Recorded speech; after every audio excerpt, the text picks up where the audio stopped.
Hi friends, ഞാനിപ്പോൾ ഇവിടുന്ന് ഒർലാൻഡോന്ന് ചെക്കൗട്ടായി. ഇനിയിപ്പോൾ ഇവിടുന്ന് ന്യൂയോർക്കിലേക്കാണ്. ഇപ്പോൾ എയർപോർട്ടിലേക്കുള്ള വണ്ടി നമ്മൾ ബുക്ക് ചെയ്ത് കഴിഞ്ഞു. ഏകദേശം ഒരു 20 മിനിറ്റ് യാത്ര ഉണ്ട്. 15 മൈലാണ് ദൂരം പറഞ്ഞത്. അപ്പോൾ അതാണ് ഇനി ന്യൂയോർക്കിൽ. ഇനി അടുത്ത വീഡിയോസ് ഇനി ന്യൂയോർക്കിൽ നിന്നാണ്. അപ്പോൾ ഇതുവരെയുള്ള വീഡിയോ സ്കിപ്പ് ചെയ്യാതെ കാണണം. ഇഷ്ടപ്പെട്ടിട്ടുണ്ടെങ്കിൽ ലൈക്ക് ചെയ്യണം, ഷെയർ ചെയ്യണം, സബ്സ്ക്രൈബ് ചെയ്യണം. അപ്പോൾ ഓക്കെ, ഇവിടെ ഇപ്പോൾ സമയം 4:45 ഉള്ളൂ. 7 മണിക്കാണ് നമ്മളെ ഫ്ലൈറ്റ്. അപ്പോൾ ഒരു 5 മിനിറ്റ് കൊണ്ട് കാറ് വരും. റെഡി ടൈമിന് തന്നെ നമ്മളെ കാറ് വന്നിട്ടോ. ഇവിടെ ഉബറൊക്കെ കറക്റ്റ് ടൈമിന് എത്തും.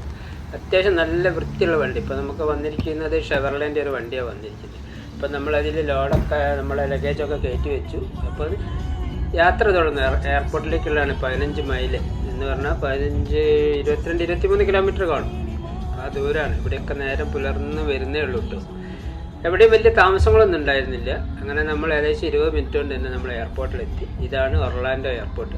നമ്മൾ അമേരിക്കൻ ട്രിപ്പ് തുടങ്ങിയത് ഒർലാൻഡോയിൽ വെച്ചിട്ടാണ്. ഇനിയിപ്പോൾ ഇവിടെ തന്നെ നമ്മൾ തിരിച്ച് ന്യൂയോർക്കിലേക്കാണ് പോകുന്നത്.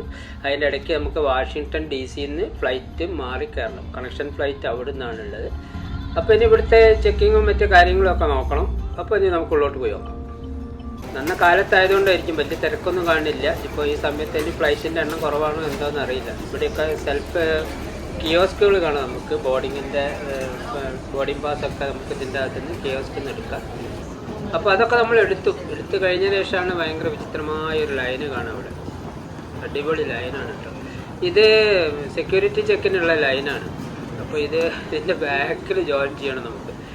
പക്ഷേ കുറേ ഗ്യാപ്പ് ഇട്ടിട്ടാണ് ആളുകൾ നിൽക്കുന്നത് കൊണ്ട് തന്നെയാണ് ഇത്രയും ലെങ്ത്ത് തോന്നുന്നത്. നമ്മുടെ നാട്ടിലൊക്കെയാണ് ഇടിച്ച് കയറി പറ്റിച്ചേർന്ന് നിൽക്കുന്നതുകൊണ്ട് അത്ര വലിയ ലൈൻ തോന്നുന്നു. ഇത് ഒരുപാട് ലെങ്ത്തിൽ ബാക്കിലുണ്ട്. വിപിൻ ബാക്കിൽ പോയി ജോയിൻ ചെയ്തിട്ടുണ്ട്. അപ്പോൾ ഞാൻ ആ സമയത്താണ് ഇപ്പോൾ ഇത് റെക്കോർഡ് ചെയ്തുകൊണ്ടിരിക്കുന്നത്. അപ്പോൾ ഇവിടെ ഓറഞ്ച് ജാക്കറ്റ് വിപിനാണ്. അതിൻ്റെ ബാക്കിലേക്ക് ഇത്രയും സമയം ചെറിയൊരു സമയം ഞാൻ ഇതൊന്ന് റെക്കോർഡ് ചെയ്തപ്പോഴേക്കും എന്നെ ബാക്കിലേക്ക് നല്ല ലൈൻ കയറി. അപ്പോൾ ഞാനിവിടെ ജോയിൻ ചെയ്യണം. ഇനിയും ഫ്രണ്ടിലേക്കുണ്ട്. ഇങ്ങനെ പോകുന്ന വഴിയിലൊക്കെ നമുക്ക് ഇങ്ങനെ വേണമെങ്കിൽ വിശ്രമിക്കാനുള്ള എല്ലാ സൗകര്യവും ഉണ്ട് കേട്ടോ. അപ്പോൾ നമ്മൾ ഇമിഗ്രേഷൻ നമ്മളെ ചെക്കിംഗ് ഒക്കെ കഴിഞ്ഞ് നമ്മൾ ഉള്ളിൽ കയറി. അടിപൊളി ഒരു എയർപോർട്ട് തന്നെയാണ്. വന്നപ്പോൾ നമ്മൾ അത്ര ശ്രദ്ധിച്ചില്ല. ഇനി നമ്മുടെ ടെർമിനലിലേക്ക് ഇവിടുന്ന് നമുക്ക് കണക്റ്റിംഗ് മെട്രോ ഉണ്ട്. ആ മെട്രോയിൽ വേണം പോകാൻ. അപ്പോൾ നമ്മളിപ്പോൾ കണക്റ്റിങ്ങിൽ നമ്മളെ മെട്രോ സ്റ്റേഷനിൽ ഇറങ്ങിയിട്ട് നമ്മൾ ടെർമിനലിലെത്തി. നമ്മളെ ഗേറ്റ് നമ്പർ 35 കേട്ടോ. അപ്പോൾ 30 to 39 ഇവിടേക്ക് കാണിച്ചിട്ടുണ്ട്. നമുക്ക് 35 പോയിട്ട് വെയിറ്റ് ചെയ്യാം. കറക്റ്റ് ടൈമിന് തന്നെ നമ്മളെ ബോർഡിങ് ഒക്കെ തുടങ്ങിയിട്ടുണ്ട്. അമേരിക്കൻ എയർലൈനിലാണ് നമ്മളിപ്പോൾ ടാമ്പയിൽ നിന്ന് വാഷിങ്ടൺ DC പോകുന്നത്. ഇപ്പോൾ കറക്റ്റ് ടൈമിന് തന്നെ നമ്മളെ ഫ്ലൈറ്റ് മൂവ് ചെയ്തിട്ടുണ്ട്. ഇപ്പോൾ സമയം 7:30 മണിയാണ് കേട്ടോ. ഫ്ലൈറ്റ് അത്യാവശ്യം നല്ല ഹൈറ്റിലെത്തി. ആ സമയത്ത് നമുക്ക് എയർ ഹോസ്റ്റസ് ഒരു ബിസ്ക്കറ്റ് പാക്കറ്റും പിന്നെ ജ്യൂസും കൊണ്ട് തന്നു. ഏർലി മോർണിംഗ് ആണ്. ഇത് കഴിഞ്ഞിട്ട് ഇനി കോഫി വേണമെങ്കിൽ കോഫിയും കിട്ടിയായിരുന്നു കേട്ടോ. ഞാൻ ജ്യൂസാണ് ഇപ്പോൾ ഓർഡർ ചെയ്തിരുന്നത്. അപ്പോൾ ആ ഫുഡൊക്കെ കഴിച്ച് നമ്മൾ ഇരിക്കുകയാണ്. അങ്ങനെ വാഷിങ്ടണിലേക്ക് പോകേണ്ടിരുന്ന നമ്മളെ ഫ്ലൈറ്റ് ഇപ്പോൾ മോശം കാലാവസ്ഥ കാരണം ഇപ്പോൾ വാഷിങ്ടണിലേക്ക് എത്തിയില്ല കേട്ടോ. അതിൻ്റെ ഇടയ്ക്ക് വേറൊരു IAD എന്ന് പറഞ്ഞ ഷോർട്ട് ഫോമാണ് ഡെലസ് എയർപോർട്ട്. വാഷിങ്ടണിൽ തന്നെയുള്ള ഡെലസ് എയർപോർട്ടിലാണ് ഇപ്പോൾ ഇറക്കിയിരിക്കുന്നത്. ഇനിയിപ്പോൾ ഇവിടുന്ന് ഇത് ഫ്യൂവൽ ഒക്കെ ഫില്ല് ചെയ്തിട്ടാണ് നമ്മൾ ഇനിയിപ്പോൾ ആ സിഗ്നലൊക്കെ റെഡി ആയി കഴിഞ്ഞാൽ വാഷിങ്ടണിലേക്ക് പോകും. നമ്മളെ കണക്ഷൻ ഫ്ലൈറ്റ് അവിടെയാണ്. അതിൻ്റെ ഒരു പ്രശ്നം എന്താണെന്ന് പറഞ്ഞിട്ടുണ്ടെങ്കിൽ ഈ കണക്ഷൻ ഫ്ലൈറ്റിൽ 30 മിനിറ്റ്സ് മാത്രമേ നമുക്ക് ഗ്യാപ്പ് ഉണ്ടായിരുന്നുള്ളൂ. അതുകൊണ്ട് തന്നെ നമ്മൾ വേറൊരു ഫ്ലൈറ്റ്, ഈ ഒരു ഫ്ലൈറ്റ് നമ്മൾ ബുക്ക് ചെയ്ത ഫ്ലൈറ്റിന് ശേഷം 2 മണിക്കൂർ ശേഷമുള്ള ഒരു ഫ്ലൈറ്റിൻ്റെ ടിക്കറ്റ് കൂടി എടുത്ത് വെച്ചിരുന്നു. വല്ല കാരണവശാൽ എവിടെയെങ്കിലും ഡിലേ വന്നെങ്കിലോ എന്ന് കരുതി. അതിപ്പോൾ ഏകദേശം ഉപകാരമായി എന്ന് എനിക്ക് തോന്നി. കാരണം ഇവിടുന്ന് ഇപ്പോൾ നമ്മൾ ഇനി എല്ലാം കൂടി എടുത്ത് അവിടെ എത്തുമ്പോഴേക്കും ഒരുപാട് ടൈം ആവും. അപ്പം രണ്ടാമത് എടുത്ത ടിക്കറ്റിൽ നമുക്ക് ക്യാൻസലേഷൻ ഓപ്ഷൻ ഉണ്ടായിരുന്നു. അപ്പോൾ അങ്ങനെ എന്തെങ്കിലും കാര്യങ്ങൾ വരികയാണെങ്കിൽ ക്യാൻസൽ ചെയ്യാന്നുള്ളതാണ്. അപ്പോൾ അതൊക്കെ നമുക്ക് രണ്ടാമത്തെ ഫ്ലൈറ്റിൽ തന്നെ യാത്ര ചെയ്യേണ്ടി വരും. ഇനിയിപ്പോൾ ഇവിടെ കണ്ടില്ലേ, ഇവിടെ കംപ്ലീറ്റ് മഞ്ഞാണ് കേട്ടോ. ഈ മഞ്ഞ് നമ്മളെ ഫ്ലൈറ്റിൽ നമ്മൾ കാറൊക്കെ മഞ്ഞിൽ കുളിച്ച് കിടക്കുകയാണ്. അപ്പോൾ ഇതിൽ ഫ്ലൈറ്റിൻ്റെ ലീഫുണ്ടല്ലോ, ലീഫിൻ്റെ മുകളിൽ മഞ്ഞ് വന്നു കഴിഞ്ഞാൽ അതിൻ്റെ പ്രവർത്തനത്തെ അത് ബാധിക്കും. അതുകൊണ്ട് അതൊക്കെ ക്ലീൻ ചെയ്തിട്ട് വേണം നമ്മളെ ഫ്ലൈറ്റ് ഇനി ഇവിടുന്ന് പുറപ്പെടാൻ വേണ്ടിയിട്ട്. അവിടെ നമ്മളെ റൺവേയിലുള്ള ഐസൊക്കെ നീക്കുന്നതൊക്കെ നമുക്ക് കാണാം. ഒരുപാട് വാഹനങ്ങൾ വന്നിട്ട് ഐസൊക്കെ നീക്കുന്നതും ഉപ്പിടുന്നതും ഒക്കെ ആയിട്ടുള്ളതാണ് നമ്മൾ കാണുന്നത്. സാധാ എയർപോർട്ടിൽ കാണാത്ത ഒട്ടനവധി വാഹനങ്ങൾ നമുക്കിപ്പോൾ അവിടെ കാണട്ടെ. ആ ബാക്കിൽ കണ്ടില്ലേ ഒരു ലോങ് ഒരു വണ്ടി കാണാം നമുക്ക്. അതേമാതിരി ഒത്തിരി വാഹനങ്ങൾ അതിലൊക്കെ പോകുന്നുണ്ട് കേട്ടോ. അതൊക്കെ ഐസ് നീക്കുന്നതുമായിട്ട് ബന്ധപ്പെട്ട് ഉള്ള വാഹനങ്ങളാണ് അതൊക്കെ. ഇവിടെ കണ്ടില്ല, വേറെ എന്നതാ വരുന്നത്, ഇവിടെ നിന്ന് അങ്ങോട്ടേക്ക് പോകുന്നുണ്ട്. ഒരുപാട് വാഹനങ്ങൾ അത്ര ഉണ്ടായിരുന്നു. ഞാനിപ്പോൾ അത് റെക്കോർഡ് ചെയ്യുന്ന സമയത്തേക്ക് കുറേ അപ്പുറത്തേക്ക് മാറിപ്പോയതാണ്.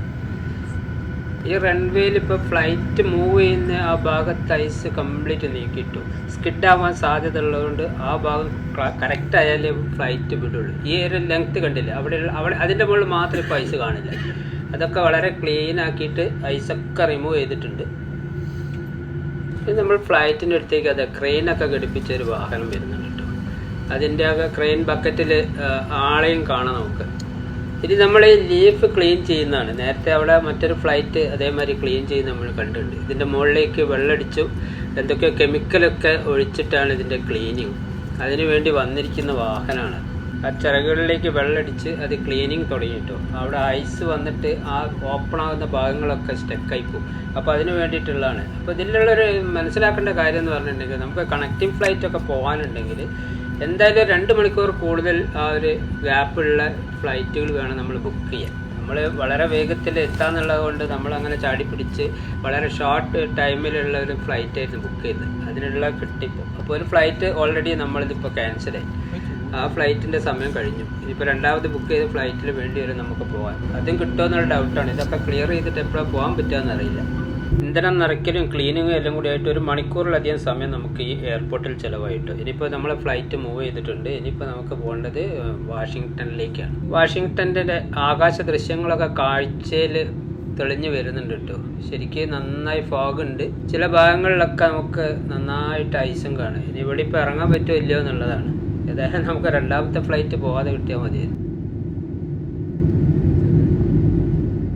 അങ്ങനെ നമ്മൾ എയർപോർട്ടിൽ ഇറങ്ങാൻ പോകുന്ന കേട്ടോ. അപ്പോൾ ഇവിടെ ഇറങ്ങാനുള്ള സിഗ്നലൊക്കെ കിട്ടിയിട്ടുണ്ട്. അപ്പോൾ ഫ്ലൈറ്റ് വളരെ താഴ്ന്ന് പറക്കുന്നുണ്ട്.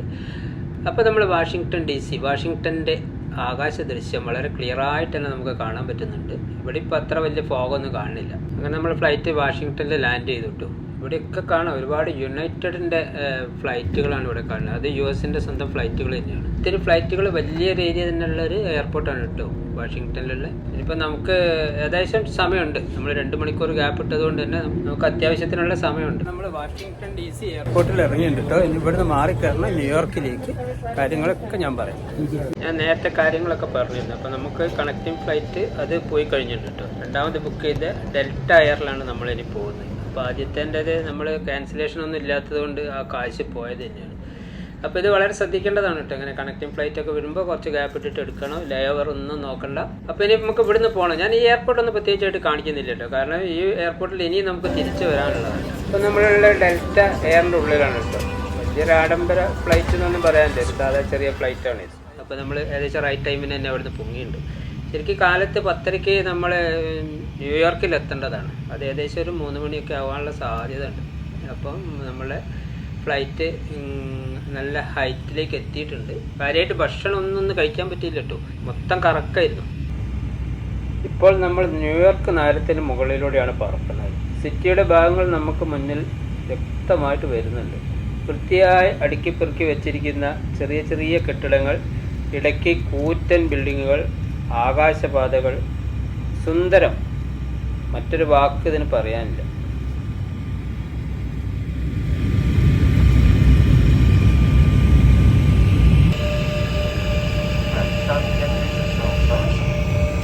ന്യൂയോർക്ക് എയർപോർട്ടിലെത്തി. ഇവിടെ ഇപ്പോൾ നമ്മൾ നേരത്തെ വന്ന വാഷിങ്ടൺ DC-ന് അതിന് നേരെ ഓപ്പോസിറ്റ് ആട്ടോ. നല്ല ക്ലൈമറ്റ്, രാത്തൊന്നും കാണുന്നില്ല. പക്ഷെ -ആണ് ടെമ്പറേച്ചർ. ക്ലൗഡിയാണ്. മഴ പെയ്യോന്ന് അറിയില്ല. നമ്മളെ ഫ്ലൈറ്റിലെ ലഗേജ് ഇതായി കൺവെയർ ബെൽറ്റിൽ കൂടി വരുന്ന നമുക്ക് കാണാം. നമ്മൾ അവിടുന്ന് നടന്നിട്ടോ. നമുക്ക് ലഗേജ് ഒന്നും ഉണ്ടായിരുന്നില്ല. അപ്പോൾ നമ്മൾ ഹാൻഡ് ബാഗേജ് മാത്രമേ ഉള്ളൂ. അപ്പോൾ ഇവിടുന്ന് നമുക്ക് കുറഞ്ഞ ദൂരം നമുക്ക് പോകണം. നമ്മളെ ഹോട്ടലിലേക്ക് പോകേണ്ട അവിടേക്ക് ഒരു സബ്വേ എന്ന് പറഞ്ഞിട്ടുള്ള ട്രെയിൻ ഉണ്ട്. സബ്വേ എന്നാണ് ഇവിടെ ട്രെയിനിന് പറയുന്നത്. അപ്പോൾ അവിടേക്ക് പോകണം. അവിടേക്ക് ഒരു ബസ്സാണ് നമുക്കുള്ളത്. അപ്പോൾ ആ ബസ്സിലാണ് നമ്മളിപ്പോൾ ഉള്ളത്. ഇനി അവിടെ ഈ ബസ്സിൽ പോകുമ്പോൾ നല്ല വ്യൂ ആണ് കേട്ടോ. സൈഡിലേക്കൊക്കെ വല്ലാത്തൊരു മാനസികാവസ്ഥയിലാണ് ഞാനിപ്പോൾ ഉള്ളത്. കാരണം ഒരിക്കൽ പോലും സ്വപ്നത്തിൽ ഇങ്ങനെ ഒരു സ്ഥലത്ത് വരാൻ പറ്റുമെന്ന് ഞാൻ ചിന്തിച്ചിട്ട് പോലുമില്ല. അപ്പോൾ അങ്ങനെയുള്ളൊരു ന്യൂയോർക്ക് സിറ്റിയിലാണ് ഞാനിവിടെ ഇപ്പോൾ ഉള്ളത് കേട്ടോ. അടിപൊളി നഗരം, നല്ല തിരക്കുകളാണ്. അപ്പോൾ ഇതൊക്കെ ഇനി വീണ്ടും കാണാൻ നമുക്ക് അവസരങ്ങളുണ്ട്. ഇനി ഇവിടെ ഒരു 3 ദിവസം നമ്മളുണ്ട് എന്തായാലും. ഇവിടുത്തെ വേഷങ്ങളിൽ എല്ലാവർക്കും ജാക്കറ്റ് വന്നിട്ടുണ്ട് കേട്ടോ, നല്ല തണുപ്പാണ്. അപ്പോൾ നമ്മൾ ബസ് ഇറങ്ങിയിട്ട് ഇനിയിപ്പോൾ ഒരു എന്തേ ഫുഡ് കഴിക്കണം. സബ്വേൻ്റെ അടുത്തേക്ക് കുറച്ച് നടക്കാനുണ്ട്. അപ്പോൾ ഒരു ഹിന്ദിക്കാരൻ്റെ ഹോട്ടൽ കണ്ടു. അപ്പോൾ അവിടുന്ന് നമ്മൾ ഒരു പാർസൽ ബിരിയാണി, ചിക്കൻ ബിരിയാണി ഉണ്ട്, ചിക്കൻ ബിരിയാണി വാങ്ങി. പിന്നെ ഇങ്ങനെ വറുത്ത പലഹാരങ്ങളൊക്കെ അവിടെ കാണും. അപ്പോൾ ഇതാണ് കേട്ടോ നമ്മളെ സബ്വേ സ്റ്റേഷനിലാണ് ഇപ്പോൾ ഉള്ളത്. ഇനി ഇവിടുന്ന് മാൻഹാട്ടനിലേക്കാണ് നമുക്ക് പോകേണ്ടത്. മാൻഹാട്ടനിലാണ് നമ്മളെ റൂമുള്ളത്. അപ്പോൾ ഓരോ 2 മിനിറ്റ് കൂടുമ്പോൾ ഈ ട്രെയിനുകളുണ്ട് കേട്ടോ. അപ്പോൾ അധികം നേരം ഒന്നും വെയിറ്റ് ചെയ്യേണ്ടി വന്നില്ല. നമ്മളെ ട്രെയിൻ ഇതാ വന്നിട്ടുണ്ട്. മെട്രോ ഇറങ്ങി നഗരക്കാഴ്ചകൾ കണ്ട് നമ്മൾ ഹോട്ടലിലേക്ക് നടന്നുകൊണ്ടിരിക്കുകയാണ്. അങ്ങനെ നമ്മൾ നമ്മളെ ഹോട്ടലിൽ എത്തിയിട്ടോ. ഇതാണ് നമ്മളെ റൂം നമ്പർ 304. ഇപ്പം നമുക്ക് റൂം കൂടി ഒന്ന് നോക്കാം. ഒരു സിംഗിൾ ബെഡ് ഉണ്ട്. ലൈറ്റൊന്നും പ്രോപ്പറായിട്ട് കാണുന്നില്ല. യെസ്, ഒരു ടേബിള് അവിടെ കാണാം. പിന്നെ ഇവിടെയാണ് നമ്മളെ വാർഡ്രോബ് കിടക്കുന്നത്. ഒരു ടേബിള്, യെസ്, അയൺ ബോക്സ്, ഇത്തരം കാര്യങ്ങളൊക്കെ ഉണ്ട്. ഇവിടെ ഒന്നും വെള്ളം തരില്ല, അതാണ് ഒരു പ്രശ്നം. ടോയ്ലറ്റ്, സൗകര്യമുള്ളൊരു ടോയ്ലറ്റ് തന്നെ ഉണ്ട്. അടിപൊളി. ഷാമ്പു, ടവല് അതൊക്കെ വെച്ചിട്ടുണ്ട്. ഒരു ബാത്ത് ടബ് അത് അവിടെ കാണുന്നുണ്ട്. പിന്നെ ഇവിടെ ഈ ക്ലോസറ്റിലേക്ക് നമുക്ക് വാട്ടറിൻ്റെ കണക്ഷൻ ഉണ്ടാവില്ല. അതാണ് ഇവിടെ പേപ്പറാണ്, പേപ്പർ ഇവിടെ വെച്ചിട്ടുണ്ട്. അപ്പോൾ ഇതൊക്കെയാണ്. അപ്പോൾ നമ്മൾ 2 ദിവസം ഇവിടെ അടിച്ച് പൊളിച്ച് ഇവിടെ ഉണ്ടാവും. ഓക്കെ. ഈ കുറേ കാലത്തിൻ്റെ ഇടയ്ക്ക് ഏറ്റവും കൂടുതൽ തണുപ്പുള്ളൊരു സമയമാണ് ഇപ്പം എന്നാണ് നമ്മൾ റിസപ്ഷൻ എന്ന് പറഞ്ഞത്. ആ തണുപ്പ് എൻജോയ് ചെയ്യാൻ നമ്മൾ ഏതായാലും ഇവിടെ എത്തി എന്നുള്ളതാണ്. അപ്പോൾ നമ്മൾ ഡിന്നറൊക്കെ കൊണ്ടുവച്ച് കഴിച്ചു. സമയം ഇവിടെ ഇപ്പോൾ 6 ആയിട്ടേ ഉള്ളൂ. എന്നാലും ഇനിയിപ്പോൾ പുറത്ത് പോയി കഴിക്കാനുള്ള ബുദ്ധിമുട്ട്. പുറത്തേക്കാണ് പോകുന്നത് നമ്മൾ കേട്ടോ. അപ്പോൾ ഈ വൈകുന്നേരത്തെ സിറ്റി ഒന്ന് കാണാമെന്നുള്ള, വരുന്ന വഴിയിലുള്ള സിറ്റി ഞാൻ കാണിച്ചു. ബാക്കി ഇപ്പോൾ ഒന്ന് ഈ ഏരിയ കൂടിയൊക്കെ ഒന്ന് കറങ്ങിയിട്ട് വരാം. ഇപ്പോൾ ഇവിടെ -5 ആണ് കേട്ടോ. അപ്പോൾ എപ്പോഴും ഈ ഒരു ജാക്കറ്റും ഈ ഒരു ഡ്രസ്സിലാണ് ഇനി നമ്മളിപ്പോൾ ഈ അമേരിക്ക മൊത്തം കാണാതിരിക്കുന്നത്. അമേരിക്ക മെട്രോയിൽ നമ്മളിപ്പോൾ കയറി. മെട്രോയിൽ ഒത്തിരി ദൂരം, ഒരു 15 കിലോമീറ്റർ പോലെ നമ്മൾ മെട്രോയിലായിരുന്നു ഉണ്ടായിരുന്നത്. ഹോട്ടലിലേക്ക് വന്ന് മെട്രോ ഇറങ്ങിയിട്ട് പിന്നെ ഒരു 1 മിനിറ്റ് 2 മിനിറ്റ് നടക്കാനേ ഉള്ളൂ ഹോട്ടലിലേക്ക്. അപ്പോൾ അങ്ങനെയാണ് വന്നത്. ടാക്സി വിളിക്കുകയാണെങ്കിൽ അതൊരു $70 ചാർജ് നോക്കിയപ്പോൾ, ഉബർ നോക്കിയപ്പോൾ. അപ്പോൾ ഇത് മെട്രോയിൽ വരുമ്പോൾ നമുക്ക് ഏകദേശം ഒരു $5 രണ്ടാൾക്ക് $10 ആ ഒരു ലെവലിൽ സാധനം കിട്ടും. അപ്പോൾ അങ്ങനെയുള്ളതൊക്കെ ചൂസ് ചെയ്തിട്ട് നമുക്കൊരു ബഡ്ജറ്റ് ട്രിപ്പാക്കി മാറ്റാം. ഇനിയിപ്പോൾ ടൗണിലേക്ക് ഒന്ന് ഇറങ്ങട്ടെ. ഇവിടുത്തെ ഈ അടുത്ത് ഇതൊരു സിറ്റി സെൻറ്ററിലാണ് നമ്മൾ ഹോട്ടൽ കേട്ടോ. ഹോട്ടലിൻ്റെ പേര് ഞാൻ പറഞ്ഞില്ലല്ലോ, ഡാവിഞ്ചിയാണ്. നല്ല ഹോട്ടൽ, എല്ലാ സൗകര്യങ്ങളും ഉണ്ട്. പക്ഷെ ഇവിടെ നിന്ന് ഹോട്ടലിൽ വെള്ളമൊന്നും തരില്ല, ഡ്രിങ്കിങ് വാട്ടറൊന്നും തരില്ല. ഡ്രിങ്കിങ് വാട്ടറൊക്കെ നമ്മൾ പുറത്തുനിന്ന് വാങ്ങണം. $1.5 ഒരു 1 ലിറ്റർ വെള്ളത്തിന് കൊടുക്കണം. അതൊക്കെയാണ് ഇവിടുത്തെ ജീവിത ചെലവ് ഭയങ്കരമാണ്. ന്യൂയോർക്കിൽ ഏറ്റവും പ്രസിദ്ധമായ സ്ഥലം ടൈംസ് സ്ക്വയറിലേക്ക് കേട്ടോ നമ്മളിനി പോകുന്നത്. ടൈംസ് സ്ക്വയർ ഭാഗത്തേക്കല്ല, നമ്മളെ മുഖ്യമന്ത്രി വന്ന അങ്ങനെ ഒരു സ്ഥലം ഉണ്ടായിരുന്നല്ലോ ടൈംസ് സ്ക്വയർ. ഇവിടെ ഒരു ലോകത്തിൻ്റെ സംഗമം തന്നെയാണ്. ഇവിടെ വരുന്ന എല്ലാവരും സന്ദർശിക്കുന്ന ഒരു സ്ഥലമാണ് ടൈംസ് സ്ക്വയർ. അപ്പോൾ അവിടേക്ക് നടക്കുകയാണ്. അമ്പരചുംബിയായ കെട്ടിടങ്ങൾ, അവയിൽ വ്യാപാര വ്യവസായ സ്ഥാപനങ്ങളുണ്ട്, മൾട്ടിനാഷണൽ കമ്പനികളുടെ ഓഫീസുകളുണ്ട്, വൈവിധ്യമാർന്ന രുചിക്കൂട്ടുകളുടെ റെസ്റ്റോറൻറ്റുകളുണ്ട്. ഇതൊന്നുമല്ല ടൈംസ് സ്ക്വയറിനെ പ്രസിദ്ധമാക്കിയത്. മാനം മുട്ടുന്ന ബിൽഡിങ്ങുകൾ മുഴുക്കെ നിറഞ്ഞു നിൽക്കുന്ന LED ഡിജിറ്റൽ പരസ്യ ബോർഡാണ് ഇവിടുത്തെ പ്രധാന ആകർഷണം. 24 മണിക്കൂർ ഇത് പ്രവർത്തിച്ചുകൊണ്ടിരിക്കും. അതുകൊണ്ട് തന്നെ സൂര്യൻ അസ്തമിക്കാത്ത തെരുവായി ടൈംസ് സ്ക്വയർ മാറുന്നു. ന്യൂയോർക്ക് സിറ്റിയിലെ ബ്രോഡ്വേ ജംഗ്ഷനിൽ 7th അവന്യൂവിൽ 42ാം സ്ട്രീറ്റിലാണ് ഈ ടൈംസ് സ്ക്വയർ സ്ഥിതി ചെയ്യുന്നത്. വളരെ തിരക്കുള്ള ഇവിടെ വർഷത്തിൽ 50 മില്യൺ ആളുകൾ സന്ദർശിക്കുന്നു എന്നാണ് കണക്കുകൾ രേഖപ്പെടുത്തുന്നത്. ഇതിൻ്റെ പഴയ പേര് ലോങ്കാർക്കർ സ്ക്വയർ എന്നാണ്. അത് ശരിക്കും അതിൻ്റെ പ്രൊണൗൺസിയേഷൻ എന്താണെന്ന് അറിയുന്നില്ല. 1904 ഇത് ന്യൂയോർക്ക് ടൈംസിൻ്റെ ഹെഡ്ക്വാർട്ടർ ഇവിടേക്ക് വന്ന് അതിനുശേഷമാണ് ഈ ഏരിയ ടൈംസ് സ്ക്വയർ എന്നറിയപ്പെടുന്നത്. അങ്ങനെയാണ് ടൈംസ് സ്ക്വയർ എന്നുള്ള പേര് ഈ ഒരു ഏരിയക്ക് വന്നത്. ബിസിനസ്സിൽ പരസ്യ ബോർഡുകളുടെ സ്ഥാനം എങ്ങനെയാണെന്നുള്ളത് ഇവിടെ വന്നാൽ നമുക്ക് മനസ്സിലാവും. കാരണം അത്ര മൾട്ടി ബ്രാൻഡ് സ്ഥാനങ്ങളുടെ പരസ്യങ്ങളാണ് 24 hours ഓടിക്കൊണ്ടിരിക്കുന്നത്. പിന്നെ ഈ സിറ്റിക്ക് മാറ്റം കൂട്ടുവാൻ ഇതേമാതിരിയുള്ള ചില പൊടിക്കൈകളൊക്കെ ആയിട്ട് ആളുകളുണ്ട് കേട്ടോ. പല വേഷങ്ങളൊക്കെ ധരിച്ച് അവരെ കൂടെ നിന്നിട്ട് നമുക്ക് ഫോട്ടോ എടുക്കാം. അപ്പോൾ ഇതൊക്കെയാണ് നമ്മുടെ ടൈം സ്ക്വയറിലെ വിശേഷങ്ങൾ. അപ്പോൾ നമുക്ക് ഒരുപാട് ലേറ്റായി. ഇനിയിപ്പോൾ നമുക്ക് തിരിച്ച് ഹോട്ടലിലേക്ക് പോകണം.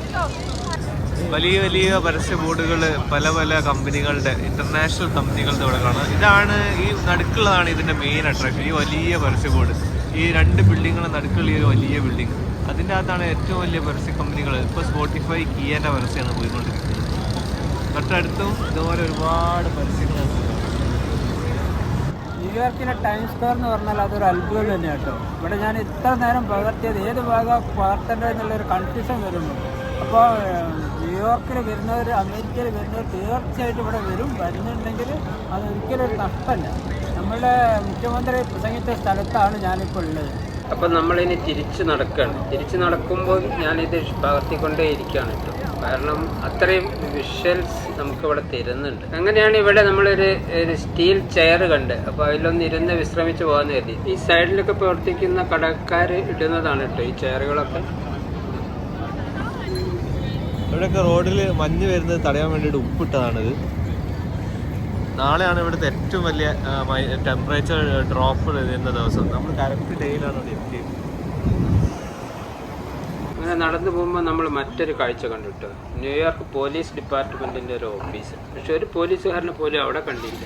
ഇത്രയും തിരക്ക് പിടിച്ച സ്ഥലത്ത് എങ്ങനെയാണ് അത് കൺട്രോൾ ചെയ്യുന്നതെന്നുള്ളത് നമ്മൾ അത്ഭുതപ്പെടും. ഒട്ടും മടുപ്പ് തോന്നാത്തൊരു സ്ഥലമാണ് കേട്ടോ ടൈം സ്ക്വയർ. അപ്പോൾ അവിടെ നമ്മൾ ഹോട്ടലിൻ്റെ അടുത്തെത്തി.